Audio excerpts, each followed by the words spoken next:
च्या काही व्लॉगमध्ये तुमच्याबरोबर मी शेअर केलेलं की तुमच्याबरोबर कारल्याची भाजी मी नक्की शेअर करेन. तर आज तुमच्याबरोबर कारल्याची भाजी या व्लॉगमध्ये मी शेअर करणार आहे. तर व्हिडिओ सुरुवातीपासून शेवटपर्यंत बघा. जेवढं कारलं मला हवं आहे ना तेवढं मी आता या काचेच्या कंटेनरमध्ये ठेवून घेणार आहे आणि बाकी उरलेलं कारलं हे फ्रीजमध्ये स्टोअर करणार आहे. एवढ्या सगळ्या कारल्याची भाजी काही एकाच वेळेस खाऊन होत नाही, पण मी म्हणते तुम्हाला ती ऑफिसमध्ये मला घेऊन जायची असते आणि केली तर मी ती जास्तच नेते ऑफिसमध्ये, कारण आम्ही 2-3 जणी असतो टिफिन वगैरे खायला, तर ती अगदी पटकन संपून जाते आणि सगळ्यांना ती भाजी खूप जास्त आवडते.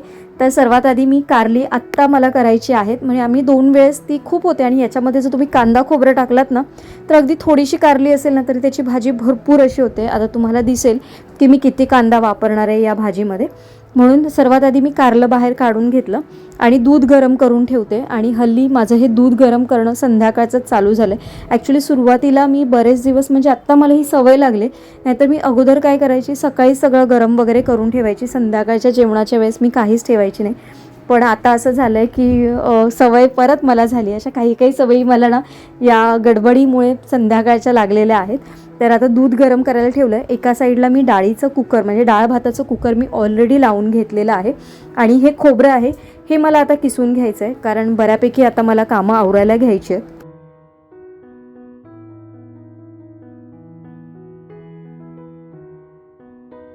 नमस्कार, शुभ सकाळ. आजच्या एका नवीन ब्लॉगमध्ये मी प्राजक्ता तुमच्या सगळ्यांचं खूप मनापासून स्वागत करते. तर आजचा व्हिडिओ ना थोडासा अजून खास आहे, म्हणजे सुरुवातीलाच मी सगळ्या गोष्टी शेअर करते. तुम्हाला इथे एक पार्सल दिसतंय बघा, ॲमेझॉनचं आहे. तर या पार्सलमध्ये आपल्या किचन रिलेटेड वस्तू मी मागवलेल्या आहेत, ज्या तुम्हाला थंबनेलवरनं कळायला असतील. तर ॲक्च्युली या वस्तूनं मला आई बरेच दिवस झाले माझ्या मागे लागलेली. ती मला सांगत होती की तू लालबाग मार्केटला जा. म्हणजे आता आम्हाला बऱ्याच वर्षाची सवय लालबाग मार्केटची आहे आणि लालबाग मार्केटमध्ये बऱ्यापैकी सगळ्या वस्तू मिळतात, असं नाही आहे की कुठली वस्तू मिळत नाही. तर त्याच्यासाठी म्हणून ती मला सांगत होती तू लालबाग मार्केटमध्ये जा आणि ही म्हणजे अशी भांडी वगैरे बघ काय आहे ते, कास्ट आयर्नची वगैरे. तर त्यातलं तुला जर काही मिळालं, म्हणजे तिने मला स्पेसिफिकली सांगितलेलं, तर त्या याचं ती मला सांगत होती तू घेऊन ये. तर मी तिला म्हटलं की अगं लालबागला जायला काही मला तर वेळ नाही मिळत, ऑनलाईन पण बऱ्याचशा गोष्टी खूप छान छान पण मिळतात. तर मी ते सगळं डोक्यात बऱ्याच दिवसापासून सगळा रिसर्च वगैरे करून फायनली मी ॲमेझॉनवरनं हे मागवलेलं आहे. तर चला तुम्हाला पण दाखवते की कशा वस्तू आहेत. जर या छान असतील तर मला पण यातली मागवायची माझ्यासाठी. आई मला बोलते कधी कधी की अगं तू किती भांडी घेतेस. मी तिला कधी कधी सांगत असते की अगं मी हे घेतलं, मी ते घेतलं, ते घेतलं. ती व्हिडिओ माझे खूप बघतच नाही, म्हणजे तिला माहितीच नाही की मी काय व्हिडिओ पोस्ट करते. म्हणजे तिला माहिती आहे की मी व्हिडिओ बनवते किंवा काय काय शेअर करत असते, पण तिला असं माहिती नाही की माझा हा आजचा ब्लॉग आहे, हा उद्याचा ब्लॉग आहे. असा रँडमली तिने कुठला तरी ब्लॉग बघितला असेल माझा एखादा, तोच. पण तिला असं प्रॉपर माहिती नाही की माझ्या ब्लॉगिंगमध्ये ह्या एवढ्या सगळ्या गोष्टी असतात. म्हणजे मी असं डे टू डे रुटीनमध्ये सगळ्या गोष्टी पण शेअर करत असते तुमच्याबरोबर. तर असो, चला जास्त वेळ नाही घालवता पार्सल ओपन करूया. चला पार्सल ओपन करूया.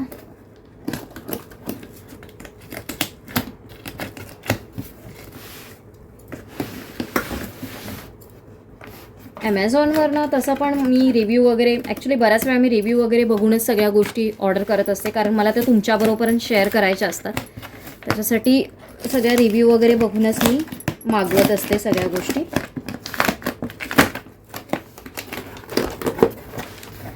तर 2 आहेत, हे एक आहे आणि हे एक आहे. सर्वात आधी ह्या ब्रँडचं दाखवते. तर या ब्रँडचं नाव आहे सोलारा आणि याचे रिव्ह्यू खरंच खूप छान होते. तर म्हणून म्हटलं चला ठीक आहे आपण याचं मागूया आपण. आणि याच्यासाठी आपल्याला हे काही तयार करायची गरज नाही आहे, हे ऑलरेडी तयार केलेलेच आहेत. आणि इथे बघूया आपण हे कसे आहेत. पॅकिंग तर चांगली आली आहे. हे बघा, एवढ्या साईजची आहे आणि एवढीच हवी होती. म्हणजे थोडीशी आपल्याला जेव्हा काही पालेभाजी वगैरे करायची असेल किंवा काही फ्राईंग तळायचं वगैरे असेल किंवा वाटण वगैरे, आमच्याकडे बऱ्याच वेळा खूप जास्त केलं जातं.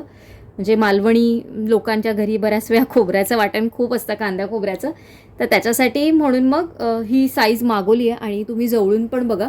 आणि हे ऑलरेडी तयार असतं केलेलं. याच्यामध्ये जे आपण बोलतो ना वळसवणं वगैरे असा काही प्रकार नसतो.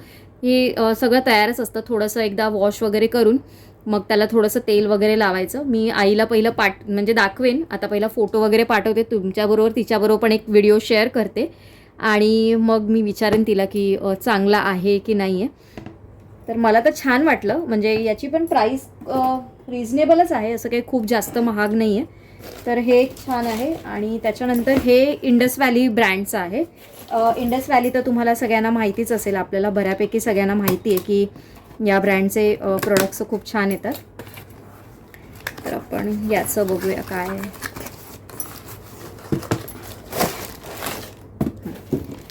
तर याच्यामध्ये मी हे छोट्या साईजचं मागवलं आहे. बापरे, हे खूप हेवी आहे, खूप म्हणजे खूपच याचं वजन आहे. हे बघा, खूप मस्त आलेलं आहे. म्हणजे जेवढा मी विचार केला नव्हता त्याच्यापेक्षा पण हे खूप सुंदर आहे आणि खूप वजन आहे, खूप म्हणजे खूपच वजन आहे. म्हणजे मी एका हातात हे धरू शकत नाही आहे. याच्या वजनापेक्षा पण याचं वजन थोडंसं जास्त आहे. तसं सेमच आहे जवळपास, पण तरी पण हे थोडंसं वजन जास्त आहे. पण ही दोन्ही भांडी आहेत बघा, मला खूप जास्त आवडली. ॲक्च्युली आईने मला याच्यापेक्षा थोडंसं छोटं सांगितलेलं, अजून तिला छोटं हवंसं, जसं तडका पॅन वगैरे असतो ना तसं मला तिने सांगितलेलं. पण मी तिला म्हटलं की अगं थोडंसं मोठं मागवते मी, म्हणजे तू अजून कशासाठी तरी यूज पण करू शकतेस, कारण ही बऱ्यापैकी आहे म्हणजे एवढी साईजची. तर म्हटलं एकदम पण छोटं नको घेऊस, म्हणून मग ती मला बोललेली की तू मागव, मग मी बघते म्हणून. तर आता हा एक असा प्रोडक्ट आहे आणि हा पण अगदी छान रिजनेबलमध्ये मिळाले, मस्त आहेत. म्हणजे इंडस व्हॅलीचं तसं आहे, माझा परचेस करण्याचा हा पहिलीच वेळ आहे. मी याच्या आधी कधी इंडस व्हॅलीचं वगैरे काही घेतलेलं नाही आहे. मी कुकर विचार करते बऱ्याच दिवसापासून इंडस व्हॅलीचा वगैरे घेऊ की नको घेऊ, पण म्हटलं आता पहिलं हे एक मागून बघूया आपण. पण क्वालिटी खरंच खूप छान आली आहे. मला असं वाटतं की मला पण याच्यामध्ये घेण्याची, म्हणजे एखादं घेऊ शकते मी. या दोघांची प्राईस ना, हे दोन्ही मिळून मला आय थिंक काहीतरी 1250मध्ये आलं आहे. हे आय थिंक काहीतरी 450चं आहे काहीतरी इंडस व्हॅलीचं. आणि हे थोडंसं महाग आहे. ही काहीतरी आय थिंक 700च्या आसपास काहीतरी आहे. खाली मी लिंक देते तुम्हाला, तुम्ही तिथे जाऊन बघा, म्हणजे तुम्हाला कळेल एक्झॅक्टली प्राईस काय आहे. कारण आपण जेव्हा ऑर्डर करतो तेव्हा वेगळी असते प्राईस आणि नंतर जेव्हा बघायला जातो तर थोडीफार एक वेगळी होते. पण छान आहे. तुम्हाला कसे वाटले मला नक्की कमेंट करून सांगा. आता जेवणाला सुरुवात करू. तर सर्वात आधी खोबरं किसून घेतलं आणि खोबरं आहे ना एकदाच किसून ठेवलं की बरं पडतं. आता हे एवढं सगळं खोबरं आहे ना, त्याचं थोडंसं मी वाटप करणार आहे, कांदा खोबऱ्याचं वाटप, जे मला रविवारी लागणार आहे थोडंसं, त्याच्यासाठी मी ते वाटप करून ठेवलं आहे. आणि हे जे आहे ना ते थोडंसं यातलं मी बाजूला काढून देखील ठेवणार आहे.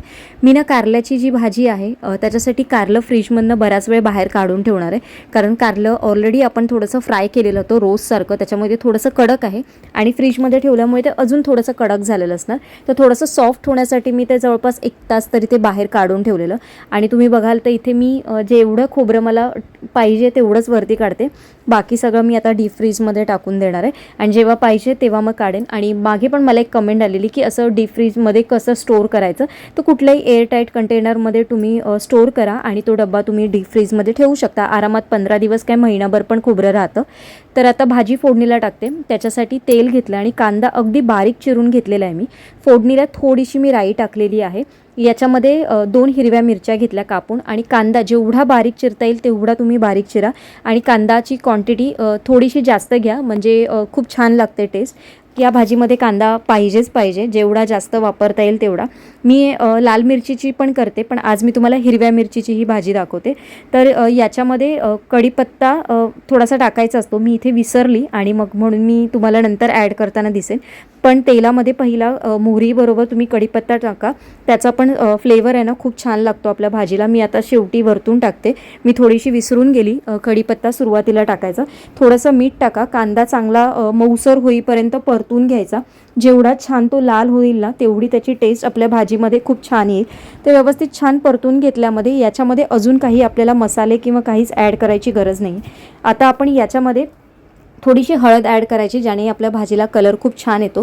कारण जो आपला भाजलेला कलर आहे थोडासा काळपट हिरवा असा आहे, तर थोडासा एक बॅलन्स कलर येण्यासाठी थोडासा पिवळसर कलर, म्हणजे आपला हळदी, थोडासा हळद टाकायची आणि छान मग भाजीला कलर येतो. आता जी काही आपलं कारलं होतं ते मी याच्यामध्ये ॲड केलं आहे. सगळीकडे मिक्स म्हणजे परतवून घ्यायचं, सगळं कांद्यामध्ये एकजीव करायचं आणि याच्यावरतीनं थोडासा पाण्याचा हफका मारायचा. खूप जास्त पाणी वापरू नका. एक थोडीशी वाफ निघण्यासाठी मी एक पाण्याचा हफका टाकते.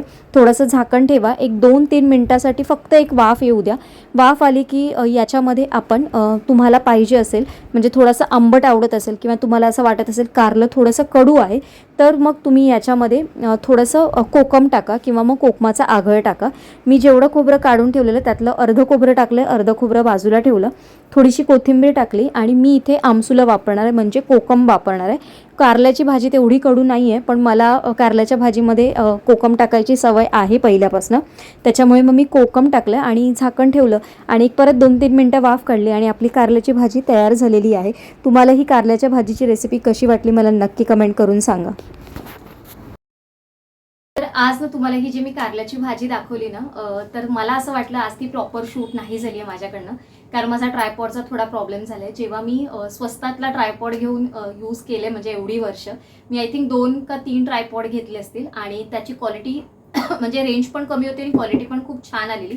पण आता हा जो मी आय थिंक नोव्हेंबर का ऑक्टोबरमध्ये एक ट्रायपॉड घेतलेला, जवळजवळ 1200 का 1300 रुपये मी त्याच्यामध्ये इन्व्हेस्ट केलेले, पण तो आता थोडा खराब झाला आहे. मी असा फोन लावला ना की तो वजनाने पूर्णपणे खाली येतो आणि मग मला शूट करायला जमत नाही. तर आज मी जशी तशी मी ती रेसिपी शूट केली आणि एवढे बरेच दिवस झाले मी थोडंसं ॲडजस्ट करून करत होती, पण फायनली आज मला ते असं वाटलं की नाही, आपलं एकतर भाजी जळेल किंवा फोडणी करपेल असं सगळं होतंय आणि मग ते ॲक्च्युली मला धरून ठेवावं लागतं, त्याच्यामुळे माझा पण खूप जास्त वेळ जातोय. तर आजच्या ब्लॉगमध्ये तुम्हाला थोडंसं रेसिपीमध्ये असं काही वाटलं असेल तर त्याचं रिझन हे आहे. आणि अजून एक खूप महत्त्वाची गोष्ट जी तुमच्याबरोबर शेअर करायची आहे. तुम्ही मला बऱ्याच वेळा प्राजक्ता तुझे ड्रेस खूप छान असतात, साड्या खूप छान असतात किंवा तुझे ब्युटी प्रोडक्ट्स किंवा स्किन केअर प्रोडक्ट याबद्दल सगळ्यांबद्दल सांग. तर मला असं वाटतं बऱ्याच वेळानं काय होतं, माझं खूप जमलिंग होतं या आपल्या चॅनलवर, तर त्याचा विचार करून मी इन्स्टावर एक नवीन पेज चालू केलेला आहे, जिथे तुम्हाला या सगळ्या ज्या काही गोष्टी आहेत त्या बघायला मिळतील छान छान अशा. तर त्याची जे काही माझं इन्स्टा पेज आहे त्याची लिंक मी या व्हिडिओ खाली देईन डिस्क्रिप्शन्समध्ये आणि कम्युनिटी पोस्ट पण शेअर करेन. तुम्हाला जर वाटलंच तर नक्की तिथे व्हिजिट करा आणि आपल्या त्या पण चॅनलला फॉलो करा. ज्या कोणी मैत्रिणी आहेत ज्यांनी आपलं जे आधीचं एक पेज आहे, जे आपल्या चॅनलचंच पेज आहे, तिथे पण तुम्ही जाऊन बघितलं असेल, पण तिथे पण तुम्ही अजून जाऊन फॉलो नसेल केलं ना, तर त्या पेजला पण तुम्ही फॉलो करा आणि आपलं जे नवीन पेज आहे त्याला पण तुम्ही फॉलो करा. तिथे पण तुम्हाला खूप छान छान आणि वेगवेगळा कॉन्टेंट तिथे बघायला मिळेल, जो मी इथे दाखवू शकत नाही आहे तो मी तिथे दाखवणार आहे आणि तिथे दाखवण्याचा नक्की प्रयत्न करेन. यूट्यूब चॅनलवर मला असं वाटतं ऑलरेडी एक चॅनल आहे आणि तिथे मी बऱ्यापैकी छान छान गोष्टी तुमच्याबरोबर शेअर करत असते आणि या थोड्याशा वेगळ्या गोष्टी आहेत म्हणजे ज्या पर्सनल रिलेटेड आहेत, म्हणजे makeup, beauty, skin care, home decor अशा सगळ्या गोष्टी असतात. तर म्हटलं त्याच्यासाठी एक छान असं आपण एक नवीन एक पेज चालू करू आणि तिथे या सगळ्या गोष्टी शेअर करायला मला खूप जास्त आवडतील तुमच्याबरोबर. तर नक्की चॅनलला आणि ज्यांनी कोणी सबस्क्राईब केलं असेल त्यांनी चॅनलला सबस्क्राईब करा आणि ज्यांना इच्छा असेल, ज्यांना असं वाटत असेल तर त्यांनी आपल्या पेजला नक्की जाऊन फॉलो करा. तर चला आजचा ब्लॉग मी इथेच एंड करते. उद्या एका छानशा ब्लॉगमध्ये भेटते. आजच्या ब्लॉगसाठी काही कमेंट म्हणजे तुमच्याकडे काही असेल सजेशन मला नक्की कमेंट मार्फत सांगा. तुमच्या सगळ्यांची कमेंट सेक्शनमध्ये मी खूप जास्त आतुरतेने वाट बघत असते.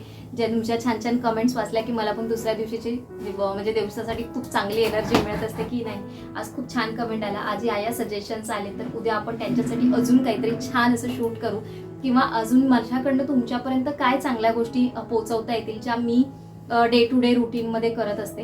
तर असं खूप काही बरंचसं शेअर करायचं आहे, तर नक्की कमेंट करायला विसरू नका. जेवढा वेळ तुम्ही व्हिडिओ बघायला देतात तेवढाच अजून एखाद सेकंदाचा वेळ काढून नक्की कमेंट करा. चला उद्या एका छानशा ब्लॉगमध्ये भेटते. तोपर्यंत आजचा ब्लॉग इथेच एंड करते. सर्वांना Shri Swami Samarth. Bye bye and take care.